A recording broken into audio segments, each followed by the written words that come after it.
Hey everyone, Scott Mitchell here with It's My Game Speaker Highlights, the world's largest virtual kids tennis conference. It's My Game Tennis Conference. It's August 14th to the 23rd. You got to go register at conference.evolve9.com. I think we're up over 30 now speakers, over 40 hours worth of content.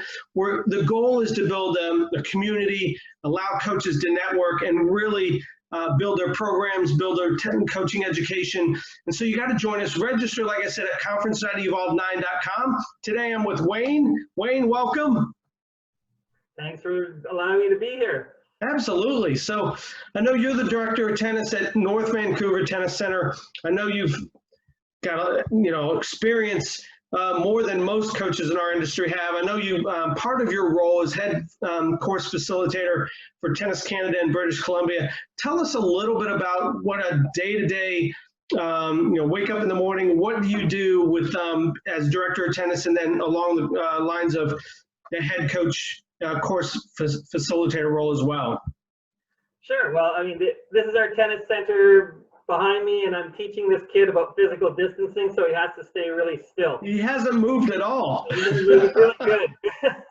So that works okay. Yeah, so I mean, the two pieces of that puzzle, as a tennis director at the North Vancouver Tennis Center, it's a fully public center, but as you can see, it's really nice. Yeah. And the idea is, we're all about development. We're all about accessibility. So anyone can come. There's no membership. Actually, that's one of our taglines is no members, just players. That's what we have at the center. That's great. So that's about my job is really about managing all the programs and the pathway that we have. So that's one of the things that we're known for, is that we have some defined pathways for juniors and for adults. And the idea is any age, any level, we've got something for everyone, and there is that path that they can follow. So mostly it's training the coaches and making sure that we are moving people through the pathway. Again, we're all about the development of that. And then for the Tennis Canada piece, we do have a full certification system in Canada with a number of different levels. For example, our first level is instructor, and that's just you're learning how to introduce tennis to juniors and adults in groups, no privates. That's a 35-hour course. That's what starts you off. And then everything else just kind of increases from there. So there's a number of different levels, and as head course facilitator, I deliver a number of those courses, and then training the facilitators as well in order to deliver all those courses. And same idea, move people through the pathway, but on the certification side. So the neat thing about it is, you start. I was a coach. That's my passion, is to be a coach. Well, when I'm a tennis director, it's like, nope, you're still coaching. Like, don't think it's a whole different thing. You're still coaching. I'm coaching my staff. And then as the head course facilitator, I'm coaching coaches to coach coaches to coach. That was easy to say. But you have to have a drink with that one. So, as you mentioned, you've got years of knowledge and background with coaching. It's absolutely amazing, some of the things that you've done. And I think, if I'm not mistaken, you're one of 3 coaches with the highest certification level there in Canada, which is fantastic. And you've built most of, if not all, the Tennis Canada certification material, especially in that red, orange, and green curriculum. Is that correct? A lot of it. I wouldn't say all of it, for sure. There's a team effort. There's a great certification team in Canada. The manager of coaching certification, Marie-France Mercier, is a really good leader for that. And so, yeah, there's a lot of collaboration. But yeah, I've written large chunks of it. The annual plans for red and orange, our recreational learn to play program for red, orange, green.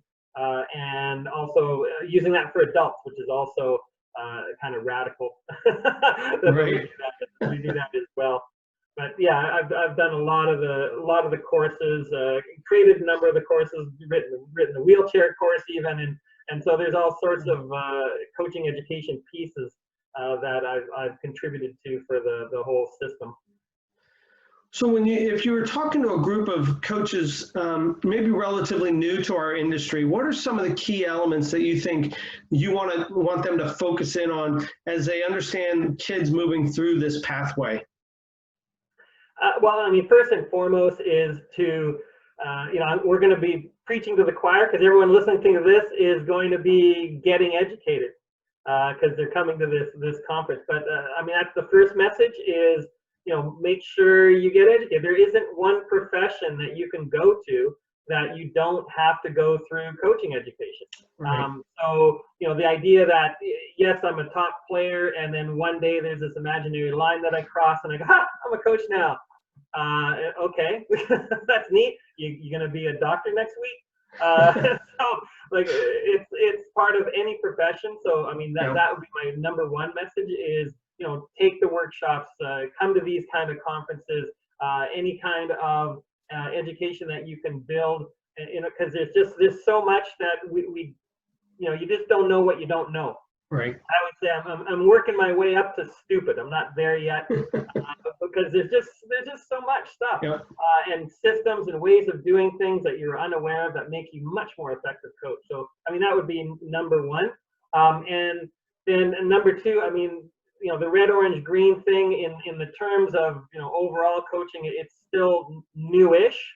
I mean, right. I guess it was 2005 or so. A lot of the countries started to really systemize it and make it part of the pathway and part of the program. So that's something to again get educated on, understand the stages, the ages, and how kids can have a really good experience scaled down to their level and not just. I guess some of the misapplication of red, orange, green was just, well, we're just going to take what we do with older kids and just do it with another ball, right? or a shorter court. It's like, no, it's a little more sophisticated than that. And then also, because understanding that if you're going to be masterful at something, like and it is a profession, and I'm sorry, it's complicated. Sorry, like it's not like. You can write a book, Brain Surgery for Dummies, and everyone could read it. They could understand it. Not like they wouldn't understand it, but you can't do it. Right. So same with coaching. Like you need the education. You need to see all the nuances of how kids develop. It is sophisticated. It is complicated. Your job is to be masterful, so you can make it super simple for the players. That's the job. That's great insight. What, and I know everywhere is a little bit different, but what are some of the challenges that you see with trying to get more and more kids playing our sport? I think one of the biggest things is, there is a lot of competition for stuff. Like in British Columbia, just because we're sort of the California of Canada, not as warm, but I mean we have like all the winter sports are available, and all the summer sports are available, and then there's of course internet and gaming and all that kind of stuff. So there's indoor competition, outdoor competition. Every sport, the sport is in competition for the time of players, and so we have to make it that it's going to be able to be a positive, fun experience that people are and kids especially are going to come and stay in, and a lot of that is geared to the playing part. So with Tennis Canada, we have a whole different methodology of doing things, which is a little bit on the radical side, but one of the pillars of our methodology is game-based. For our approach, and that just means get players to play and help them to learn to play better. And that's kind of a different than way in the past. How we used to do it was basically your job was as a coach teach kids to stroke and then throw them out there and hope they do stuff. Right. Whereas now it's like no, it's about figuring out how they can play. And the good thing about again red, orange, green is it makes it you can play. You can play right. Quite quickly. The 68-year-olds are another piece. You have to do things a little different for them, but you can even do things like throw tennis. So they can start to understand that tennis is a game, and they can start to play. And once we all know, because we're all in it. I mean, you and I and all the coaches. It's like tennis is really addictive. It's It really is. So all you got to do is get them hooked. We're Yep. pushers of tennis, right? So all you got to do is get them hooked, and it's a great game, and it's going to Yep. work. You don't have to dice it up and make it not like tennis. Right. You just make sure, and again, I'll digress a little bit and kind of say that's one of the options.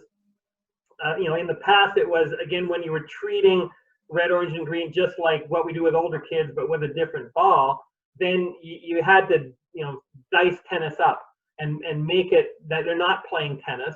Right. You have all these, absurd games that people play, and it's like, Jail and tennis baseball and all that. Yeah. Yeah, well, exactly. Tennis baseball, yeah. Don't want to tread on your national sport there, but yeah, I mean, tennis, baseball, and sure, the kids love it and it's fun, but a lot of times I'll ask the coaches, okay, so how many games of tennis, baseball, do they have to play before they can serve, rally, and score? It's like, well, they're never gonna. Exactly, they're never gonna do it.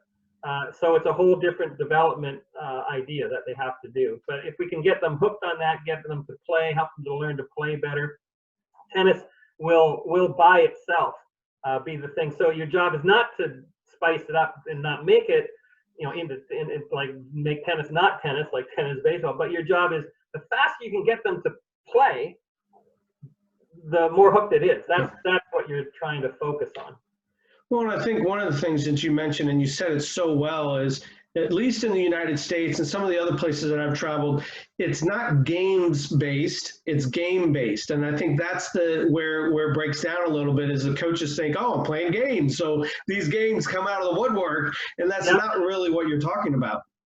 No, and exactly that, and that's a really good distinction. So now, not to say that then you make everything super serious and not fun, and no, that's you gamify all the development as best you can, always, because you want to make a stimulating environment, because you have to match their motivation levels if you can.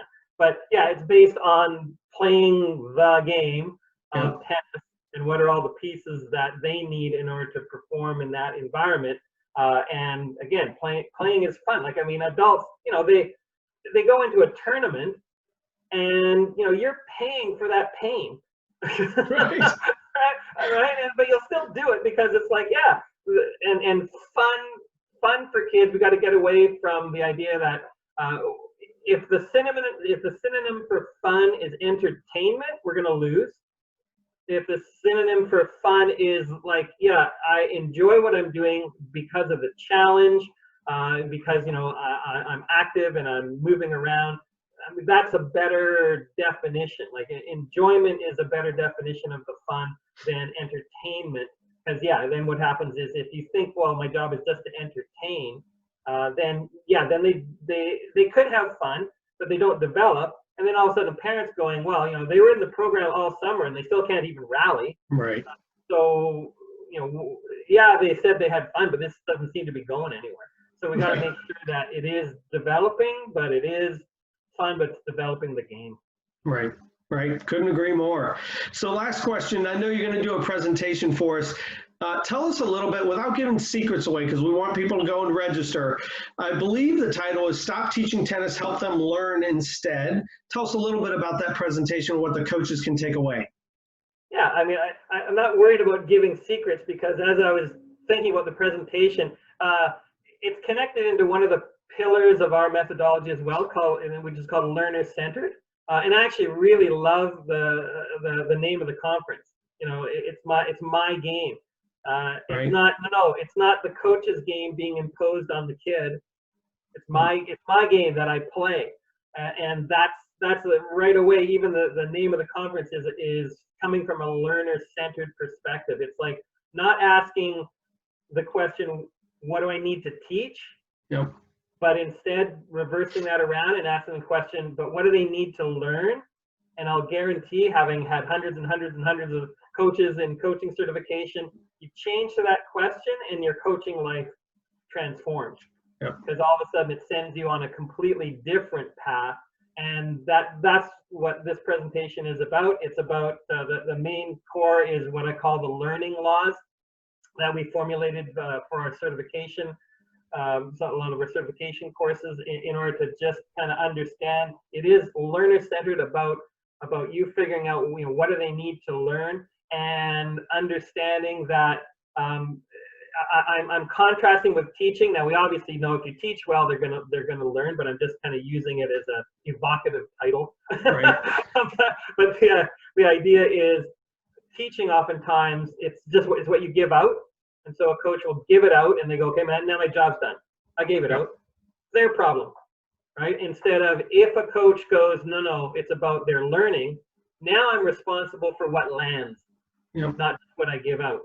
And again, that transforms your coaching life as well. And it actually makes it a heck of a lot more fun as a coach, because it's much more challenging. You've got to find a way to see if, how can you get them to learn this, and then how do I tweak this? And it makes it way more challenging than, oh, here's my 1,000th time I'm going to teach them the forehand.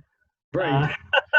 Which then, obviously makes coaching boring. So the whole presentation is about the learning laws, and it's connected to all sorts of pieces. It's actually connected to everything that you do. So I'm trying to come from a higher level principles. When I was a starting coach, it's all about, you go to a conference like, well, what drill can you give me? What's the activity? Right? And so it's like, oh, this drill, that drill. But now I'm starting to understand, as I'm getting a little slightly wiser, a little bit older, is no, it's about the principles that you use and how they trickle down into everything that you do. And so that's what the presentation is about, how do these questions about learning and the laws of learning, we'll take a peek at that, and it's connected to everything that you're doing, and hopefully we'll give some practical examples. And I'm not just floating off in space the whole time either. Well, very well said, Wayne. I appreciate it. We're excited to have you a part of the team and look forward to your presentation. So thanks for joining us. For all those out there, remember, conference.evolve9.com. Head there to register. You can take a look at all the presentations. You can see all the speakers. A lot of great information, but go ahead and register. We look forward to seeing you there. Thanks again, Wayne. Thank you very much, Scott.